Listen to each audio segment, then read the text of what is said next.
Well, welcome back to the Better Men, Better Ball Player podcast. I'm your host, Trey Cobb, and thank you for joining us here on our newest episode of the podcast with Coach Sean Davis. Coach Sean Davis, head coach at Sherwood High School in Maryland, who is a dude. Great guy that I got to know through the State Coach Association, and played a lot of baseball, come to find out, against each other through Legion Baseball and through college and things like that. Um, but Coach Davis has had a great career at Sherwood, and it's only beginning. As he's got a 140 and 36 record, he's been four-time regional champion.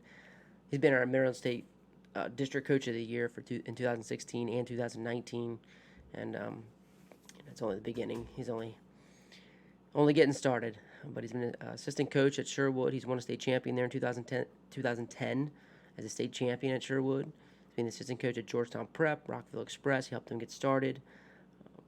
And just as a player, what he did at Frostburg, being all-time leader in hits, runs, at-bats, games played, really made his mark. And at Frostburg State University, excuse me. So, but Sean is just a tremendous guy. Runs a great program, a full program. This is not a spring season. This is a full program he runs at Sherwood. So, and he really dives into a lot of that. And you hear, the amount of care and the amount of passion he has for running a full program, and he totally gets it. So, know you're going to enjoy this one. He talks getting into culture. We get into specific things he's doing in practice, game time, decisions management. Talk about pick plays and how he's putting a lot of these things in, and just how they're utilizing a lot of new technology along with the consistent staff he's had over 10 years. And like we talked about in there, like that's one thing that I've heard, through this journey is the commonality is the consistency of the staff. Consistency of the staff, it plays a huge part in running a great program, which he does. So again, I want to thank Coach Davis for taking some time here today and talking some great baseball. A great baseball guy, and is a true baseball man. So enjoy our conversation, and I hope it helps you get better. In a normal year, my kids know I post the practice plan on the window of the PE office at 9 in the morning. So you'll kind of see traffic walking by. They're either looking at it, taking pictures of it, sending to the group chat. And, my thought, and they like it, it kind of gets the wheels kind of start, not taking mental reps, but they know they're going to be working on first and third defense or offense. They kind of have a good idea of what's going to be going on. So now what I do, since, a lot of the kids are not in schools, I try to text it out. Obviously it's posted in the dugout, but the kids know our practices are planned out to the minute.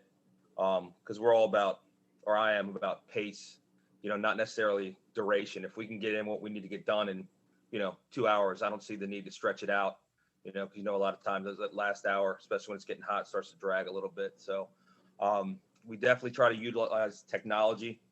We've got a hack attack, we've got an ATEC, we've got 2 jugs machines, lot of baseballs, a lot of resources. So, with our coaching staff, it's been great. They're all teachers, so they're all teaching virtually. So at the start of practice, when the boys roll in, there's 6 to 8 adults, ready to rock and roll. So, even though I'm the head coach, I lean on my guys heavily. If I'm taking the middle infielders, I need to trust that Coach Andre can take the catchers. Coach Gimmel can take the corners. Coach Simons takes the outfield guys. So, there's a lot of delegating. I plan the practice, but as soon as it starts, I've trusted my assistants, and we're spread out in small groups, and we're rocking and rolling. So I feel like that's important. It's not just, you run practices by yourself. It's tough. So I've got a good coaching staff that I can lean on, where we can spread the boys out and using the technology and the equipment. It's been pretty good, pretty effective. Yeah, man. And I can tell you, that's just a telltale sign of a great program. Like just being fortunate enough to sit here and listen to some really great coaches like yourself, and it's just a common theme. So it's pretty awesome, man. Like just diving a couple more details. I'm not sure that everybody thinks like hack attack. Oh yeah, that you just drop the machine in there and just hit BP. Like, what are some like really cool things you've seen now that's you've been able to do? We utilize it for defense. We honestly haven't used it for BP that much. Sometimes I'll set it up in the cage as the station to, get loose before the guys hit in the field. We use it a little bit for the situational hitting on the side, slashes, squeezes, bunts, and stuff like that. But we've gotten pretty creative. Like if you're taking BP rounds, we've set up the hack attack on the mound, and before you take your round of 8, you put 5 sack bunts down, and it's not a sack bunt coming from a coach who's 35 feet away. It's a ball coming with pace, so it's a little bit more authentic. We've set it up behind the turtle, so maybe as coaches are throwing BP and we are doing that bunt period, we're firing fly balls to the infielders as guys are bunting. Just using it as another tool. We talked before we got on the air about the coaches at Salisbury trying to make downtime effective. So instead of having one guy bunt and 19 guys standing around watching, we could have a guy bunting and we could be firing fly balls all around the field and getting fly ball communication done at the same time. Yeah, and those fly balls off the hack attack, man, they're legit fly balls. The kids know anytime there's a windy day, they're going to walk to the gate and they're going to see that thing sitting on home plate. Oh yeah. That's see, like I think that's so telling. Like it's funny when you have a problem. Like I've texted this a couple times. Like when it's a windy day and you're like, man, it's a great day for fly ball communication. I'm like, man, I got a baseball problem. Like that's first thing that comes to mind. Like, man, we could take some Great fly minds, balls. Coach. Great minds. That's right, baby. But yeah, and then you put the hack attack on top of it. It shoots them, 500 feet in the air. Boy, oh man, that's great stuff. Yeah. That's a lot of fun though, too, man. I just think even kids, like just the challenge of it. That's when I start to see kids just relish in the challenge and they get more motivated, energized to do that because it's harder, it's challenging, and so that's awesome, man. Oh, what you said about first and thirds, man. So like you do that even in a first and third situation. So instead of having your catcher throw. So yeah, for you're working on that cut, the cut play, where you're crashing and trying to throw the ball home, or even throwing straight through. Rather than if you've got 2 or 3 catchers there and you do first and third defense for 15 minutes, that can be taxing on their arms. The infielders get a better read because the ball is going to be at the same spot every time. It's going to be at that level where we can cut it. It just really improves, the pace of the drill. Now we do have our catchers throw, obviously, but we just don't have them throw through every time. Yeah. And it gives our middle guys a better read. The ball's on the bag, the ball's in a spot where it can be cut. We have our outfielders running at third, and we just tell them to be instinctive. And sometimes they don't move, sometimes they take off.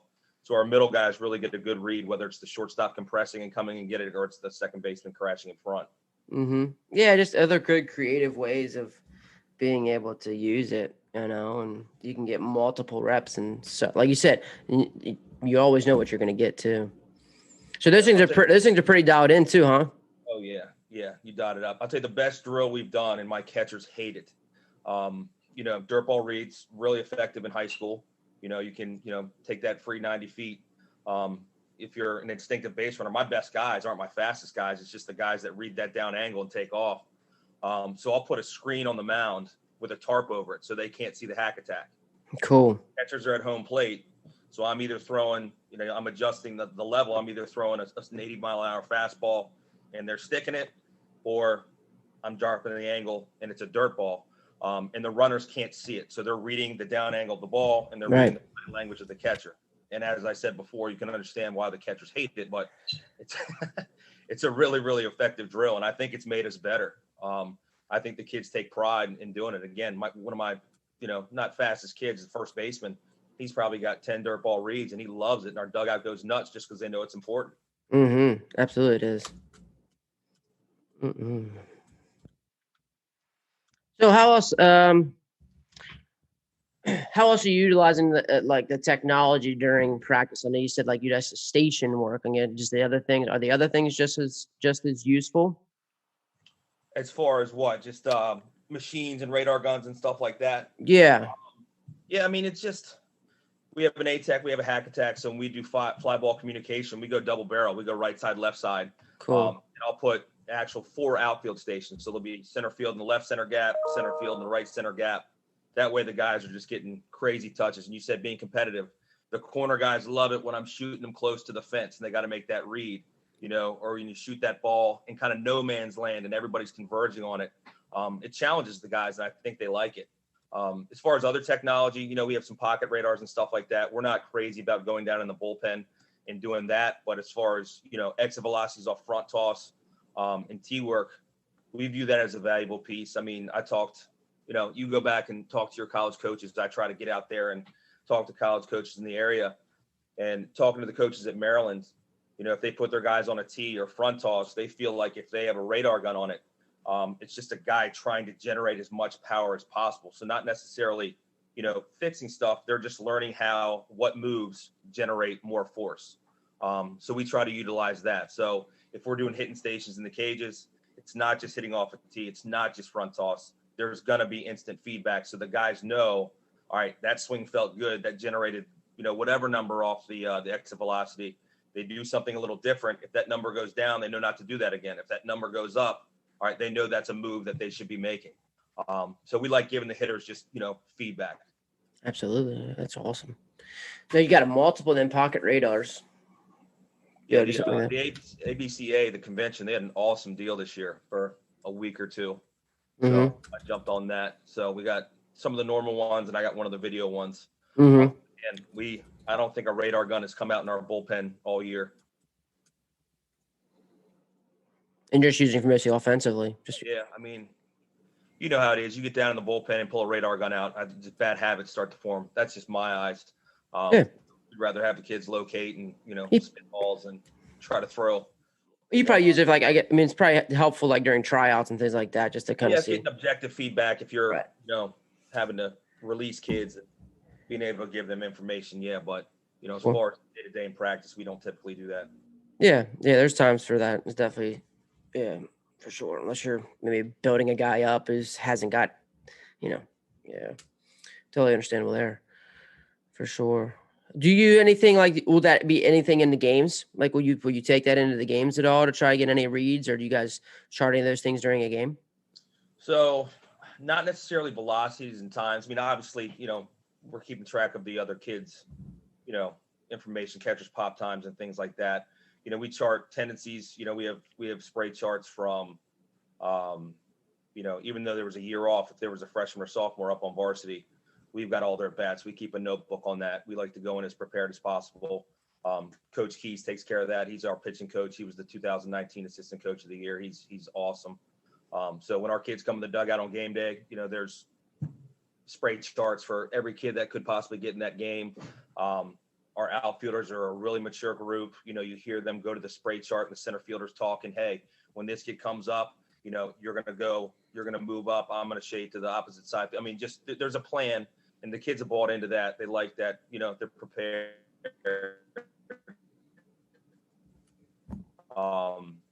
It just, and it's an advantage. And it's not that hard just keeping track of that stuff during games. But it's just a good way of not going into a game blind.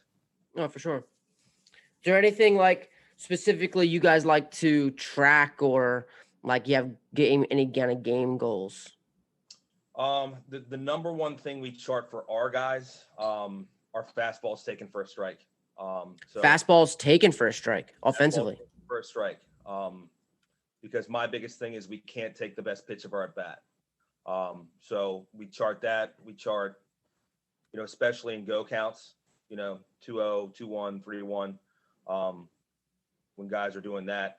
And then generally, at the end of a game or at the end of a week or a season, the guys that take a lot of fastballs for strikes generally are not as successful as the other guys. So, we want them to be aggressive in the zone. We teach, to kind of shy away from off-speed stuff until there's 2 strikes, but, attack fastballs in the zone.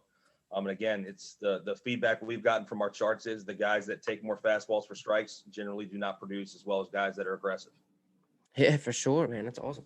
So, and then how do you help build that? Let's say you have a kid struggling with that. How do you build that in your practice? I mean, just conversations, around the BP turtle or in the cage, if we're noticing some things. And it's game to game, it's player to player. It could be, Trey, we noticed you took, a center cut fastball, and then the next pitch we swung at a breaking ball in the dirt. We need to know the zone. We need to recognize, what I teach with breaking ball recognition is if you see anything different out of the hand, just take the pitch, because it's probably going to be something off speed. We don't face too many guys at tunnel pitches where it looks the same, coming out of the hand. So just conversations and getting feedback from them. What'd you see? And it's the conversation's not the same with every kid, because we've had some talented kids go through here where basically what I'm telling the team, I'm going to tell him it's the opposite. You probably need to sit breaking ball. Yeah. And then, work backwards. So, as far as a general hitting philosophy, we want to be aggressive in the zone. We get the barrel out early. The high school miss is being late on fastballs because we're not ready to hit. So foot down, barrel out. Again, I tell my guys for a high school season, and this, I'm not probably going to be able to change your swing. If you've got Right. there's not enough time, so we talk a lot more approach, than the mechanics of a swing. Now, if there's a starting point that's, we have way too much going on, yes, we'll quiet a hitter down. But as far as, major tweaks to, mechanical issues, that's got to be done in the off season. We don't just have enough time. So we spend a lot of time preaching, approach rather than, technique and actual moves. Mm-hmm. Yeah, that's smart. I mean, it's in the mental side, like that's where we can kind of just more bang for your buck. You seem like a very competitor back in your day, and I'm sure you have the mentality to be the kind of player that you were. Is that something that you've kind of helped carry over as well in your coaching? Yeah, I mean, I think our coaching staff in general encompasses, an intensity. They know it's business when we walk through the gate. I'm not a yeller and a screamer, but I think the kids know they can read my body language in certain situations. Yeah, I'm not going to be one of those old guys, back when I played, we did this, and this. But, the kids ask questions about all our coaches. I've had the same coaching staff for 10 years and all the guys. That's awesome. So, again, going back to my coaches, I am truly blessed. These guys could be varsity coaches anywhere in the state. And they've chose to stay, with this school and these boys. And they all played at very high levels. They all played at a higher level than me. We got 2 guys that played in the ACC, guy that played pro ball. So the kids are good about asking questions, and it's not like we sit in the dugout and just tell stories and have them listen. Right. Time to time, the situation comes up where we're talking and, the kids ask questions. It's just pretty cool. So they know all the coaches were high level players. They're bought into them. There's situations where in some programs, maybe, only the head coach has clout. I think my guys generally respect, every coach in our dugout, and they should. Good Lord, they should. Yeah. So it's just a good situation. I think, the culture and the temperature of our team and coaches is just really, really good right now. It's been that way for a long time. So, I'm lucky. I hope it stays the same way. Yeah, I hope so too, man. You've been extremely consistent. Yeah, like that. Another great commonality between the great teachers that programs, coaches that I've talked to is the consistent assistant coach. And you can consistently get those. Like those are telltale signs of a great program, for sure, man. For sure, that's awesome. So yeah, I'm just thinking like just when you think of like a Sherwood player, when they come out of Sherwood, a player that leaves you, like what kind of player, are you trying to mold that comes out of your program? I mean, so when we get these kids and we're working with them, the idea is to develop talent and win championships. And I think along that process, I think we do a pretty good job of preparing the kids for college. We throw a lot at them. We call every pitch. We run picks through the dugout. We're running the offensive plays through the wristbands, which a lot of colleges are doing. A lot of the concepts that we teach are, higher level. We're not just, hitting fungos, taking BP and rolling out. We're working on things. So I just think, a kid that comes out of Sherwood and wants to play in college, I really do think, he's mentally prepared for that. Obviously, if you're going to play in college, you got to be physically gifted. But, I'm sure some kids get to a college campus and fall ball starts and they start talking different things and, the wheels start spinning. I feel like my kids have a pretty good grasp of the game when they get out of here. I even think too, another thing comes to mind is just your preparation. Like you said, the practice plan's up, the kids know it, they know what to expect. And then when you hit the ground running, I'm sure that's another way that they're definitely prepared. Absolutely. Yeah, for sure, man. Yeah, so I'm going to put that in there, practice preparation for sure. I think that's huge. One of the biggest like compliments that I've gotten from former players in the program was that they were ready for practice. Like they were ready to compete. And sometimes like we did, there were times there were guys came back and said we did more practice in high school. And I'm like, that's such a big compliment for me. And then just to know that, thank you, coach. Thanks for helping me get prepared, for that level. Absolutely. No, it's honestly one of the first questions I ask the boys when I see them for the first time after they come back. One is how's school going? Yep. 2, I'm like, what do you guys do different? What can I get from you? And more often than not, coach, we're doing a lot of the same stuff you did. Like you said, sometimes, whether it's picks or whatever, which is a favorite of mine, they're like, no, we did more here. And you feel good. You feel Yeah, good. it is, man. Cut from the same cloth, Sean. I swear to God, I have the same conversation because I'm like, hey, help me get better. Help me get better. What can I do better? What do you got for me? Like absolutely. Give me a little taste. Oh man, cut from the same cloth, brother. That's awesome.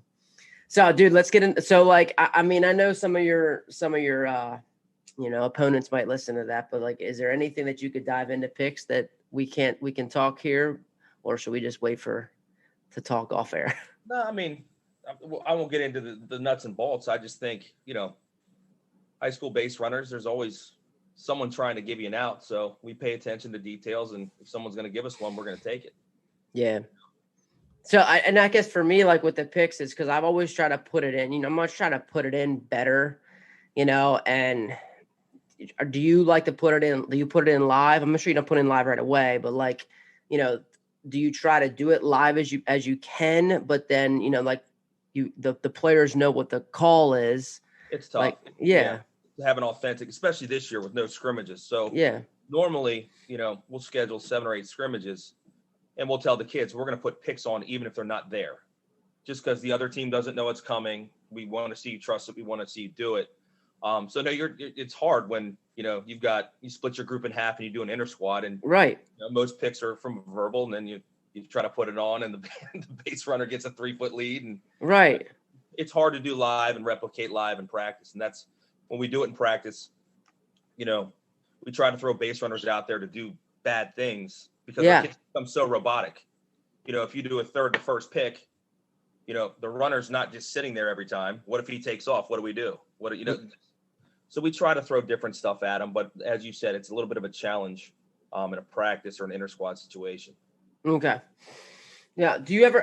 Because I've seen it. So most years are through verbals, and then because I've seen other ways like the catcher call of them, But then are you mostly been successful with just the verbals? Yeah. So we do a lot of different things. Some verbal, some through the catcher, some through the dugout. There's different ways depending on the situation, and we change it as you go because you've played in the state championship and won one. When you get to larger stadiums, some stuff doesn't work. Oh, absolutely. For reason, kids can't hear you, so you got to change things. Absolutely. No, and that's what even the nonverbal stuff that we have to do because that's what I would say. Like, look, we have to prepare for these games. We have to prepare for these games that you can't hear anything. Like it's going to be loud. So you have to have these nonverbals. And that's something I got from my first year. We were lucky enough to get to the Final Four and play at Maryland. Well, I didn't know this, but all the stuff we do wasn't going to work. So you write that down, you learn from it. And then, as you get closer, you start practicing things different ways that are going to work in that venue. Mm-hmm. And especially if they were such a big part of your game, But I even talk about like going back to fastball communication this is why we have to wave our arms, doing so also a nonverbal or like, you have a conversation or a pointing or a sign because those nonverbals are huge in big games. Yeah, absolutely. Absolutely. And that's when those things are magnified. Yeah. Yeah. Although every out matters. Yeah, I'm always trying to like just little thing, like the picks for me are just one of the little things that I think I'm trying to get a little bit better at from a teaching standpoint, from finding a better way to put it in. It's just I'm sure we can talk maybe more specifics, maybe. Talk off air. Yeah. I had a guy, it was funny, like Coach Marker, same way. Like we just got rolling. And like it was just like, I think we're gonna take that out, like we got a lot of guys that's I'm gonna compete against. So it was awesome, man. That's what I love. I love the authentic, just true, like just baseball conversation, man. So that's awesome. Cool. Just thinking about like you talked previously like a little bit about because I just go back to like you being such a great player. Like you were like all-time career leader in 3 different categories at Frostburg? Yeah, I had a decent career up there. Yeah. And so like just thinking about, and like you said, and the players, the assistants that you have, guys on staff are just as good. They have great careers themselves. But it sounds like, everybody's trying to get better. You're trying these new things. You've got new technology where like all of you played in a time where you didn't have a lot of that, but like you're still using it. So it sounds like guys are just trying to keep up and give the kids the best they can. So has that always been the case? Did it change a certain time, or did you have people that you learned from kind of the same way? I just think it's kind of the evolution of the game. The good ones try to keep up with what's going on now. I mean, we don't buy into everything, every new concept and stuff like that. But one, I think it keeps you fresh. The kids like it. It's it's effective too. I mean, I don't buy into every new gimmick. You're on Twitter too and probably follow the same baseball stuff I do. There's some stuff that I look at and I'm like, that's just ridiculous. Yeah. Some stuff I look at, I was like, that could help us. Mm-hmm. So again, like you said, you want to keep, your hand in the fire. You want to learn. It's just kind of moving with the game. I don't think you're going to be successful if you just do the same thing and don't change. You can always make it better. You can always change something. And again, just kind of keeps you fresh. Yeah, for sure. So there wasn't any. So this has always been kind of how you were in your career. Yeah, I mean, I was, when I started as a young coach, obviously I was kind of feeling my way through, and there's things that I still do that I think are good. But if I go on YouTube or Twitter and I see a new drill that I think is good, then I'm going to add that to the repertoire. If I think it's better than a drill I've been doing, then I'm going to put that drill in there. I mean, just trying to make yourself better, trying to keep it, different for the kids. They don't want to come through the gate every day and do the same thing. As you said, we played for guys that you walked in, you did some defensive fundos, you hit, you went home. We try to, change it. Obviously you're going to run similar practices at some point, but we try to keep the kids guessing and work on all different phases of the game, doing different drills. And I just think it keeps, energy up and, engagement. Mm-hmm. Here comes the teacher side of you. I think that's why. Good teaching is good. Teaching is good coaching. But yeah, let's get into some of those. So my question, I love this, and I love to hear where guys, because I struggle with this, and I think it's why I liked asking it. Because I'm with you. Like I like the content. I like to try new things and keep guys on. But at the same time, like there's good things that we've done, and they still have merit. So what are some of the things, like you said, like that we still do? Like you said, like I did these and I still do them, even though I might be adding things here and there. I mean, if you look at our scores this year and you look at our scores over the past, generally, the reputation for Sherwood baseball is we're going to pitch it well and defend well.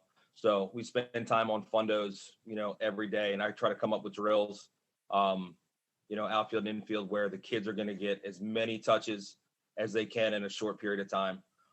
So we have, one drill we do a lot is we have a 4 rotation mass infield, where the kids just get, tons of ground balls with one infielder, thrown across the first base, and there's a short first baseman where you're doing short twos. And we'll do that with the JV a couple times a week, because I can have 25 kids in the infield and we're still getting stuff done. So that's something I've done for 10 years. Any drill that I think is going to get a lot of kids, a lot of touches in a short amount of time, we'll continue to do. When we change things up, we try new drills. It's funny, the coaches will talk afterwards, and I've been singing the praise of my assistant coaches. One of their best quality is how honest they are with me. Guys, think of that. They'll tell me if they love it, they'll tell me if they hate it. So that's another valuable piece. But a lot of the defensive stuff, the PFPs, 3 rotation PFP, the 4 rotation mass infield, that's not going anywhere. Like I said, I pride our program on, the ERAs and the fielding percentages we've had over the last couple of years.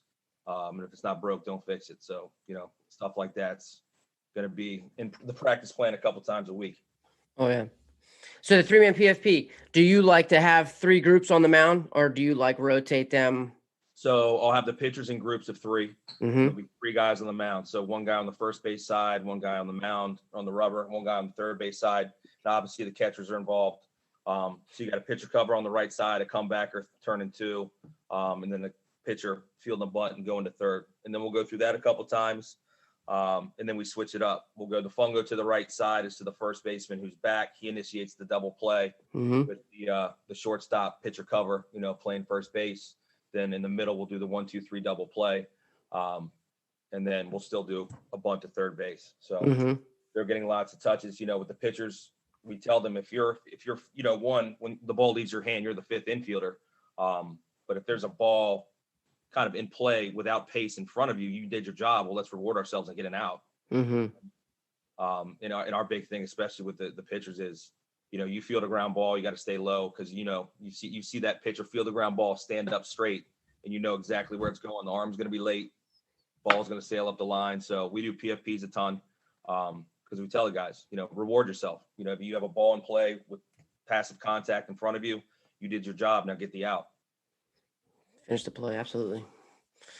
Yeah, everybody kind of like that 3-man PFP. Everybody kind of runs a little, just have their own little thing on it. But yeah, that's solid, man. Solid stuff. And good pace. You keep it rolling. You can get it done for 10, 15 minutes. Absolutely.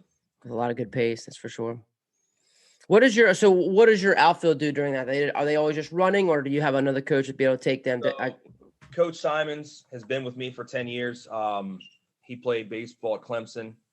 Most unassuming guy in the world. He's the only Clemson player who's 4-time All-ACC. Made it to AAA with the Yankees and Astros. Was just an unbelievable player and outfielder. And he's, speaking freely, I'm going to nominate him for Assistant Coach of the Year. He's got, the Sherwood outfield rules posted in the dugout. There's 25 of them. He just wears those kids out. I mean, when we're doing PFPs and we're doing, defensive fundos and infield stuff, first and thirds, I'll get lost in that for 40 minutes, and then we'll get a water break. And I look at the outfielders coming back in, and they are just gassed. Out. And again, we've all run practices by ourselves where we go, outfielders, just go hit in the cage. Yep. I have the luxury of sending 6 guys out, and they get better every day because of him. Yeah, that is very, very valuable. And like you said, the reason that's a big reason why you guys are catching the ball as well as you are. For sure. Oh, man, solid. Great stuff, buddy. What's something that's really changed? So, like, let's say you had maybe a philosophy or something that you did do, and now it's changed. You've kind of switched it up. I think you kind of look at the group of 16 to 20 guys you got, and then you figure it out. All my lineups have always been, defensively based. If there's, 2 kids that are, going to hit 250 and one's going to be a lights out defender, the defender's going in the game. But as far as offensively, I think we change our philosophy based on different things. How do we swing it? There's years that we just absolutely mashed, and I've kind of sat back and let the horses run. I'm not going to Mustang. There's hit and run squeezes just because we weren't going to generate whether we were young or, didn't have the thump in the lineup. So it's kind of always been, let's pitch it well and defend. And then, the group I have, in the dugout, that's going to determine what we're going to try to do offensively. Yeah. Cool. It's very solid. Awesome. Culture, man. Like looking at culture. So Sherwood consistently comes up, is there. What are some things, as you kind of keep growing the culture, here you are 10 years in as head coach, that you do to kind of continue to instill this culture of Sherwood baseball? I think the consistency one goes, I've had 10 years of wonderful players and wonderful families. Just supportive moms and dads. Players are bought in, they're workers. And, our coaches, we talk and reflect, and, what we try to drive home is that if the players know that you generally care about them, you can ask the world of them. And I think our boys do know that. I think they know top to bottom that the coaching staff would go to bat for them. So there are times where we're hard on them, and I think they get it, and they know that it's coming from a good place. We're doing stuff that's maybe would be considered a little bit boring, or maybe I'm on them a little bit about how drill's going. We try to drive home, guys, we're doing this because I don't want to watch the seniors cry at the end of the year. This is the stuff that's going to beat you. Does it matter, on April 10th? No. But when you get into this week, you get into playoff week, that's why we're doing this. That's why we're doing this. So again, I think as far as culture goes, I think it's a culture of respect, and it's mutual. I think the players know that the coaches care about them and respect them as players and people. And I think, the players reciprocate that. They do everything we've asked. And that's been for the last 10 years. Will you guys do anything like specifically to kind of even show them to kind of go above and beyond, or like let's just say above like them just saying it? I just think, I mean, what we try to do is just run it top notch, make them feel, You know, a full-fledged program, top to bottom. Feel big league. So, it starts, in the fall. We're in the weight room 4 days a week. I run all the weightlifting classes over here. So, my rule is if you take a weightlifting class, I'm going to be with you for 45 minutes. You don't have to come after school. For those of you who are maybe taking health or you're a high flyer and you're taking that double period AP class and you don't have time to take phys ed, then I stay after school. We do 2-man workouts 5 days a week. We have an indoor cage. I'm pulling 2 guys at a time. We're doing that. So the time in the off season, I'm putting in, and, I think the kids respect that. And I actually, picked that up from longtime great football coach here, Al Thomas, who passed away. His thing was, which is genius. If I won't, they don't. So he wasn't the kind of guy that was going to set up weightlifting sessions and have his assistants go. He said, I'm going to everything. They're going to know that I'm bought in, which I picked that up from him, about 10 years ago. And I thought that was just great. And then just little things from the banquet. My team parents, the team moms are unbelievable.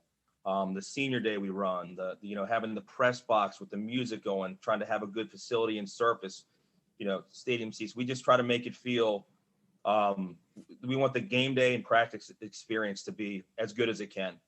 And I really think the kids, they appreciate it. They know the coaches are up here, on Sundays in November, edging the field and getting it ready. I just think everything is appreciated. I really do. Mm-hmm. Yeah. When you run a big league program, and like you said, you just try to do the best you can within, our state has a lot of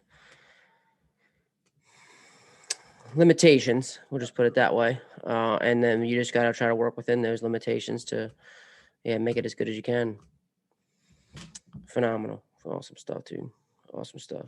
So, like, speaking of that advice, man, you talk about if I won't, they don't. Is that like the biggest piece of advice? Is there any other kind of advice that you've kind of gotten over the years that you've really hung on to?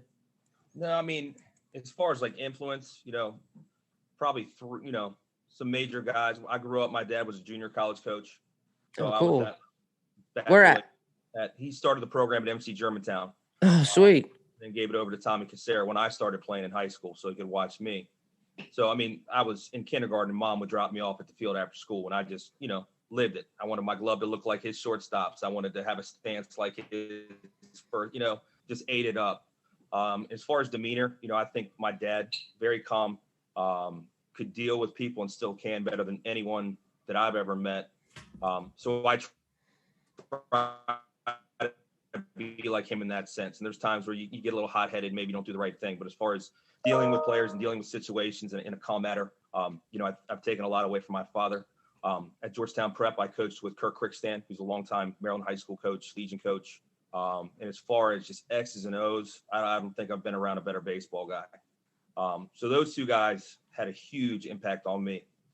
Demeanor from my father, getting some X and O stuff from Kirk has been awesome. And then, I coached with Billy Goodman, who I took over for, who I played for here at Sherwood, who was just, a player's coach, old school minor leaguer. The boys loved him. I loved him when I played for him, loved him when I coached for him. So those 3, I try to take the best of those 3 and try to morph it in, to something. And like I said, those guys have had a huge impact on me. Awesome, man. So, and if you would look back to yourself, when you first started, what kind of advice would you give, yourself? I think, as you're a young coach, you're trying to find yourself and maybe do some things that you look back. I guess the number one thing I would look back and tell myself to calm down in some certain situations, whether it's dealing with an official, dealing with a player. Again, I went back to what I said at the beginning of the interview. I'm not a screamer and a yeller. I think when I was 22, I probably was a little bit of one. But you learn, you start screaming, kids stop listening. So, if I was talking to my 22-year-old self, first-year coach, I would tell myself to calm down. Mm-hmm. Cut from the same cloth, brother. Holy moly. Holy moly. That's great, solid, sound advice, man. Absolutely, man. Cool. Well, buddy, if anybody else wants to talk some baseball with you, man, what's the best way to do that? What do you mean? like get in touch with you, want to talk about more 3-man PFP or your picks, or like they're struggling with something? They could hit me up on Twitter Cool. and DM me or whatever, and What's your handle? it's Wood Baseball 1. Wood Baseball 1. Okay, cool. And we could set something up. DMs are open. Yeah. Fantastic. Yeah, I'm sure. Sure, man. People want to touch base with you and things like that, man. I really appreciate it, brother. This was great. Yeah, it was fun. Coach Sean Davis, Sherwood High School, just ripping it.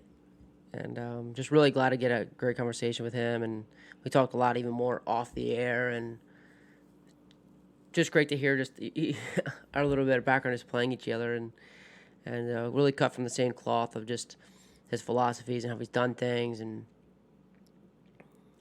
I just saw a lot of great connections. And he does a lot of great things that a lot of great coaches have said in the past 66 episodes. They've talked about preparing. They talked about the consistent assistant coaches. There's been common themes. We've talked about how they are adaptable, how they are caring for their players.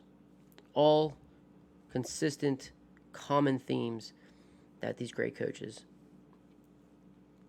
have mentioned. And Coach Davis is no exception. He's a great coach. He's definitely one of the best coaches in Maryland, in our area. And Sherwood just continue making a great name for themselves and running a really solid program, as we got to finally hear on the episode. So, Coach Davis, can't thank you enough, man. Keep rocking it. For those who want to see more notes, all the notes I took are on Podbean, if you guys don't know that. But if you check out Podbean, coach3cobb.podbean.com, that's where they're all at. Continue to share the episode. If anybody feels that it's going to help them get better, by all means, that's what this is all about. So, again, if you have not, you're not following him on Twitter, you can follow Coach Davis on Twitter at WoodBaseball1. DMs are open. Feel free to reach out. Talk to him at WoodBaseball1 on Twitter. So, Coach Davis, thanks again, man. Appreciate you. Best of luck in the postseason. Thanks for taking some time here before his first round of postseason game, too, actually. So, best of luck, man. Can't wait to get that first one. I know it's coming soon. All right. And all you guys, thanks for listening. Keep sharing. Let me know how I get better. Any kind of feedback's great. Any guest that will be what we want will be really valuable. So, appreciate you guys and keep getting better.